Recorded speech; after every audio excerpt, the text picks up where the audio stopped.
So these aren't your typical Dynasty wide receiver rankings. These are not my rankings. They're not DLF's rankings. They're not even consensus ADP. This is something different. I wanted to make rankings that are more objective, more quantifiable, based on numbers and factors that we actually care about in Dynasty: age, production, and consensus value. So I've taken all those numbers for every wide receiver and I averaged them up to get what I'm calling a Dynasty score, and I'm ranking receivers in as objective of a fashion as I possibly can. So let's get started. At the top of the list, and I'm just going to group them together because they're basically the same and they're in a tier of their own, it's Justin Jefferson and Ja'Marr Chase. These guys are just elite in every single way that you look at it. They're both insanely young at 23, almost 24 for Justin Jefferson. They both produced at extremely high levels for multiple years in a row now, and that is why they are the Dynasty wide receiver 1 and wide receiver 2 probably for the next like 3 or 4 years. There's no one else even close to their level. Their Dynasty scores are an 87 for Justin Jefferson and an 85 for Ja'Marr Chase.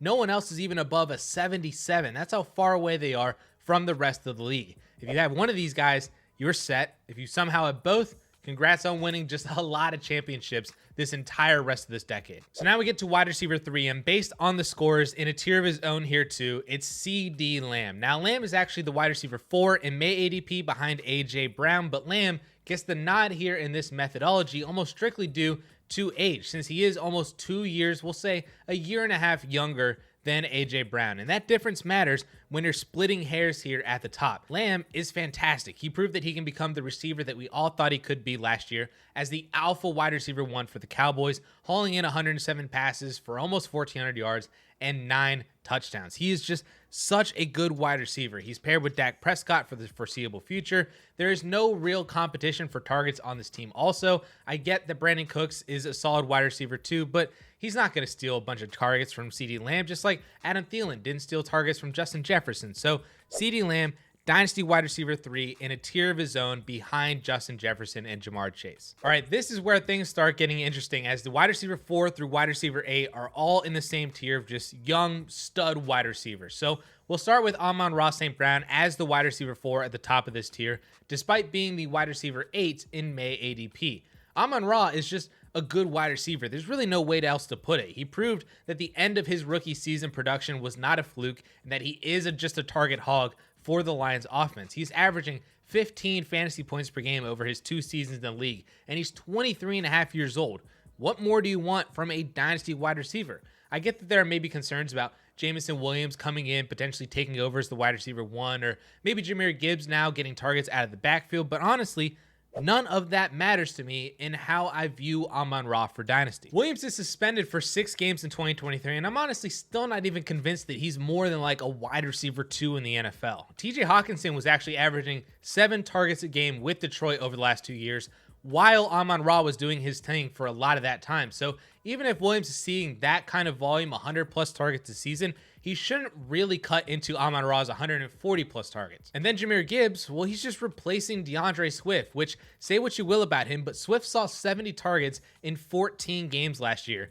Didn't affect Amon-Ra at all either. Honestly, I think that this just shows just how many good young wide receivers there are in the league right now, that someone like Amon-Ra, who honestly should be a top 5 Dynasty wide receiver, isn't ranked that way because there are a few others who also deserve that ranking, just like our wide receiver 5 now, Chris Olave. And this is probably the first name that I've said so far where I really started losing people, but don't click away yet. I promise that I can fix this list here in just a minute, so bear with me. But first, Chris Olave, the Dynasty wide receiver 5 in this analysis, and the wide receiver 7 in May ADP. And again, like Amon-Ra, Olave is just a really good receiver too. He's averaging 13.5 fantasy points per game as a rookie with Andy Dalton and Jameis Winston. Now he gets a big upgrade to Derek Carr, and this offense just as a whole should just be improved from last year, with hopefully Michael Thomas staying healthy, Kendre Miller and Jamal Williams adding more power to their running game with Alvin Kamara, and Chris Olave, of course, leading the way as the Saints wide receiver 1. I mean, I get that if you don't want to put Olave this high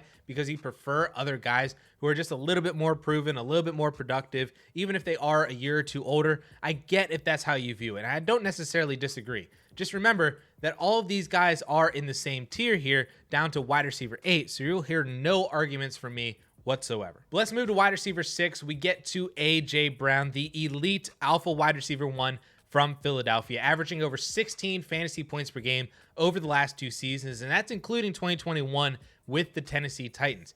A.J. Brown is an elite wide receiver. There's no doubt about it, no arguments being made whatsoever. The only main concern in his profile right now is his age, which is weird to say for a 25-year-old who's turning 26 at the end of June. But when you compare him to other receivers with similar-ish production, but those guys are 23, 24 years old, that makes a difference here at the top. But again, if you have A.J. Brown ahead of Chris Olave and Amon-Ra St. Brown, honestly even ahead of CeeDee Lamb, that's totally fine. I actually agree with you on the most part, as he's my wide receiver 4 in my personal rankings behind CeeDee Lamb, because he's just an elite wide receiver. There's really nothing more to say here about A.J. Brown. Our wide receiver 7 now is Jaylen Waddle, who's the second oldest player that we've talked about so far. And again, that's the difference between him and Chris Olave and Amon-Ra St. Brown. He's just a year older than both of those guys.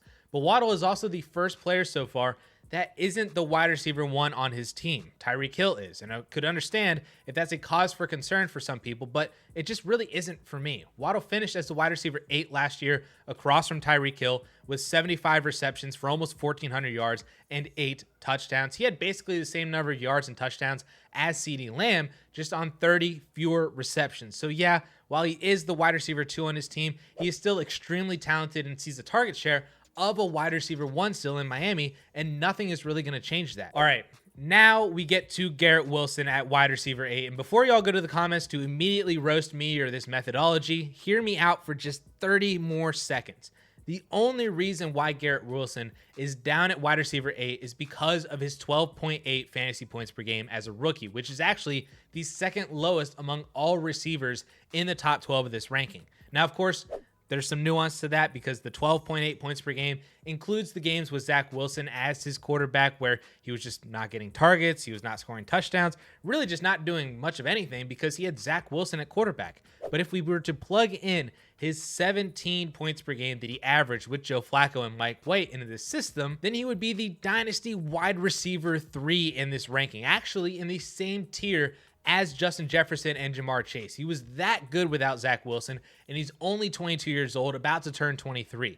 Now you give him Aaron Rodgers for a year or two, and we're talking about the next elite wide receiver in fantasy football. So see, I said I would fix these rankings, and boom, just fixed them just like that. Garrett Wilson, potentially the Dynasty wide receiver 3 right now. So now we get to wide receiver 9, and based on his score, he's, I guess, in a tier of his own, or perhaps just like really riding that line between tiers 3 and tier 4, but it's T. Higgins, the other really good young team wide receiver 2, and actually this aligns perfectly with his ADP as well, as he's also wide receiver 9 in May DLF ADP.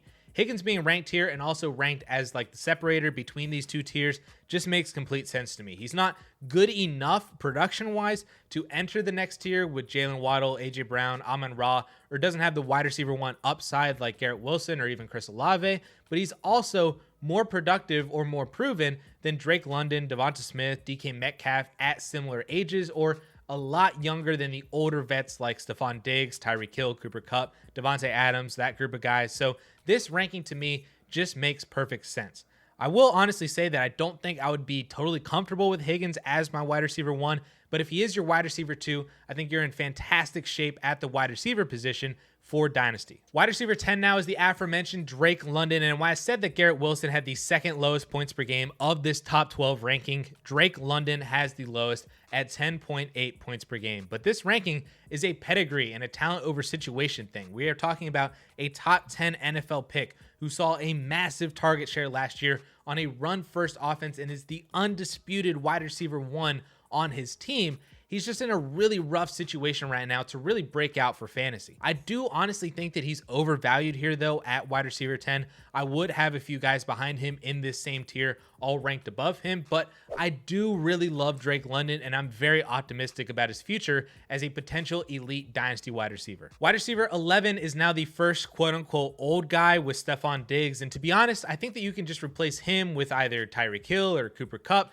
and it really wouldn't bother me at all. All three of them are essentially the same age. They're all uber productive, averaging over 18 points per game over the last 2 years, all attached to really good quarterbacks, and I'll still say good offenses in Cooper Kupp's case when he, Matt Stafford, and Cam Akers are all healthy. So yeah, I think wide receiver 10 to 12 is perfect here for all three of these guys, balancing out their age with their super elite production that they're giving you right now. But lastly, we get to our actual wide receiver 12, and I'm going to include wide receiver 13 here since they are both actually on the same team, and that is wide receiver 12, DK Metcalf, and wide receiver 13, Jaxon Smith-Njigba. And this also makes perfect sense to me. We give the nod in rankings to the guy who has proven to be a really good, really productive receiver in the NFL, still pretty young at 25 and a half years old, but we have hope for the elite first-round rookie to be able to come in and be the 1A or the 1B with that proven veteran. I honestly think that this duo can be a Tyreek Hill, Jaylen Waddle combo, maybe more of like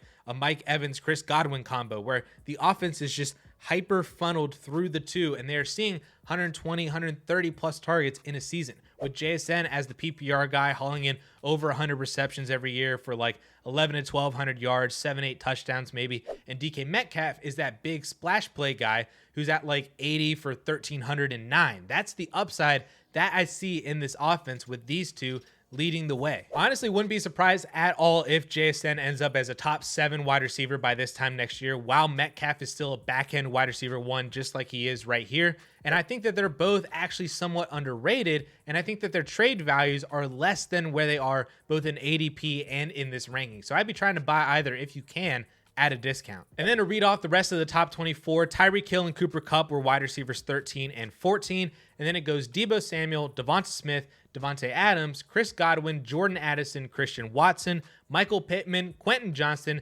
and Jerry Jeudy. Actually, DJ Moore and Terry McLaurin were the only 2 receivers inside the top 24 in May ADP that were not in the top 24 here in this system, which I find to be pretty interesting. But I'm sure that I might have ignited some trade ideas in your heads from this video. But if you want to see a pair of players that you should be buying and selling in Dynasty right now, then check out this video right up here.